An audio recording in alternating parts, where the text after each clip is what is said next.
All right, guys, we're back at it. Now, who remembers this Ford Explorer? I'll give you a little hint. It's the one that had the messed up blend door on it. So here's the deal. After we put the new blend door on there, it got warm pretty quickly, but that's all it got was warm. It didn't ever get hot. For sure not as hot as it can get. So this vehicle has had a lot of work done to it, and I mean a lot of work. It had new cooling fans, it had new radiator. I had flushed. It's got 2 heater cores. I had flushed them both out. I flushed the radiator out. The radiator freaking. That wasn't even, I didn't even have to flush it, but just, you know, to be on the safe side, I did. Flushed it all out. We were having a problem with that vacuum right there because the line was disconnected, but I did make sure that so this vacuum actually goes to the heater. It actually goes to the heater for itself, and you can manually open and close it like this. You see that? That's a good visual there. All right, so after all that work was done to it, and it wasn't done by me, the only thing that I did was that blend door actuator. I think I left that out actually after. Anyways, I did the flushes in the blend door actuator. Now, after that was done and, you know, still was only going lukewarm, well, it was a little bit more warm than lukewarm, I decided the only thing we didn't do, replace the thermostat. Which is pretty easy, guys. We just got to remove this air box right here, and then it's just right there. All right, so while it's bleeding, after I changed the thermostat, of course, we're going to put this little pocket valve thermostat in the vents there, and then here we go, sorry. We should go at least past 140. We should at least go past 140. I'm thinking like 150, 160 range is a good.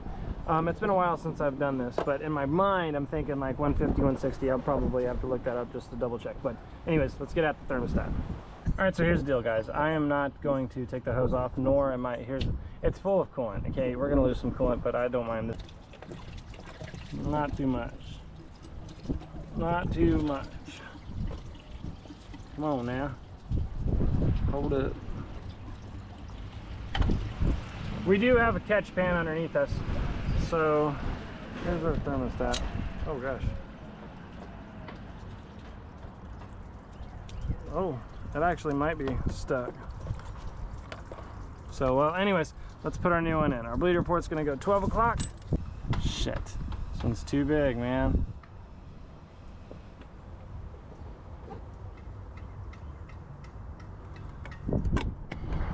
Darn it! Oh, whoa, whoa, whoa, whoa, whoa, whoa, whoa. Yeah, it's just a bit too big. I have like 3 more thermostats. What would be the odds if one of them fits? Let's go see. Definitely not.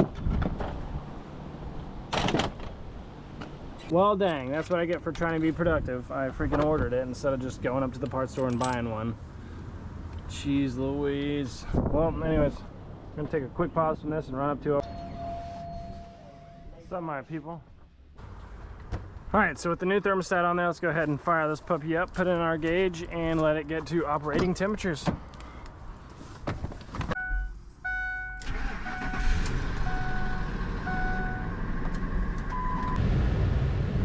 right, we're gonna have to give it a minute to bleed off and get a little bit warm, but we're gonna come back and see what this says. This is at about 78 right now, so terrible.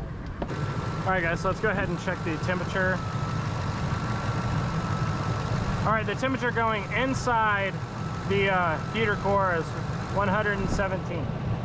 The temperature coming out is 116.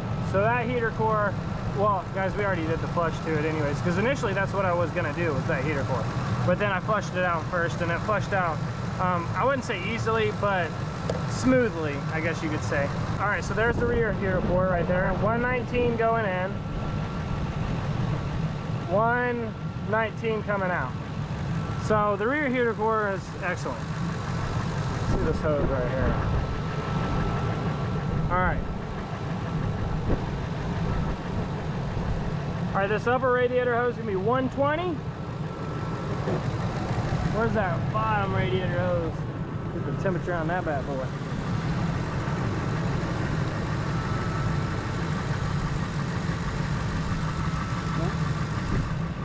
Then the bottom radiator hose is 120 as well. So the thermostat's fully open. A little bit hotter at the thermostat, actually, 100. See, this is what the temperature we should have coming out of the vents instead of freaking 100. We should be getting a good temperature coming out of the vents. Well, we raised about 10 degrees on there. So we got 105 coming out of the vents. Man, this thing is fun to use, dude. It's been a while since I used one of those, but I bought one specifically for this vehicle because this gentleman's picking it up tomorrow, and I've had it for a while, and it wasn't because of the job. All right, guys, so we're only at 100. So here's the deal. It should be a lot warmer, okay? It should be a lot warmer. I mean, it feels warm in here. I'm not gonna lie, 100 degrees coming at you. It feels pretty warm. But, you know, and obviously if we have the door shut, it's gonna warm up. But, you know, that's not what we're after. Yeah, everybody wants that blazing heat, you know what I mean? You turn your heater on, you want that blazing freaking heat. You don't want it to be like warm until you kind of warm up. That's lame, you know what I mean? You want to get hot, you know what I'm saying? So this, we're gonna give it like another 10 minutes because we've been only waiting like 10 minutes, and it's still registering as like cold, guys. So I mean, I'm, you know, trying to get this engine to warm up. It's for sure starting to get a lot warmer. So yeah, we just needed to give it a little bit. Yeah, see, we're already at almost 120 on our thermostat. Don't fall. So here's the deal. You guys stuck with me through this entire procedure from the very moment that I met this guy to the very last moment that I fixed the vehicle now. All right, guys, here's the deal. Let's go down the line. Let's go down the list of the things, the amount of things that this vehicle has done to it, especially even before I got my hands on it. But it's had a new radiator, new hoses, I think a flush on the old radiator before it was replaced, new cooling fan. Once we got past all that, and then as all you guys are aware, the freaking blend door actuator, I needed to investigate that once. I would have just jumped there first, guys, obviously, and checked the blend door because they're so freaking notorious in these vehicles. But I could immediately tell there was a restriction in that heater core. I mean, one hose was hot and the other was cold. It was pretty easy and obvious to tell. And that's why I wanted to show it, because it's a little bit easier to tell when you can see it, you know what I mean, on this thing. So yeah, but anyways, once we got past all that, then I knew we still didn't have heat. I knew I had to freaking look into that blend door, and then you've seen that nightmare. That was, whoever did that, shame on you, man, because what the hell, dude? I would have just taken it out completely. Why even leave it in there? I mean, Jesus. I mean, here it is. It was cut, it was shimmed, this part's broken, this part's broken. The only way it would have been held on was from the set, it has a little set pin in there for this part, and this part has a little screw. So it would have ultimately only been held in by one screw.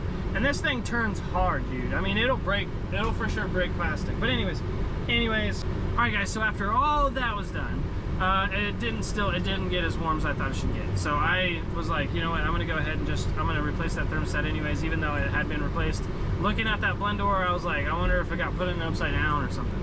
In which it didn't, and it kind of looked okay. But anyways, we replaced that, and now, guys, we have sufficient heat. This feels good. This feels comfortable to where, you know, if it's cold outside, you're gonna be warm for sure. So, and heat is very important in a car. I mean, you got to defrost your windows, and they can frost up in a moment, guys. I've had like 3 or 4 cars that didn't have no heater or nothing, and driving them in the winter, literally be sticking my head out the freaking driver window. It's crazy.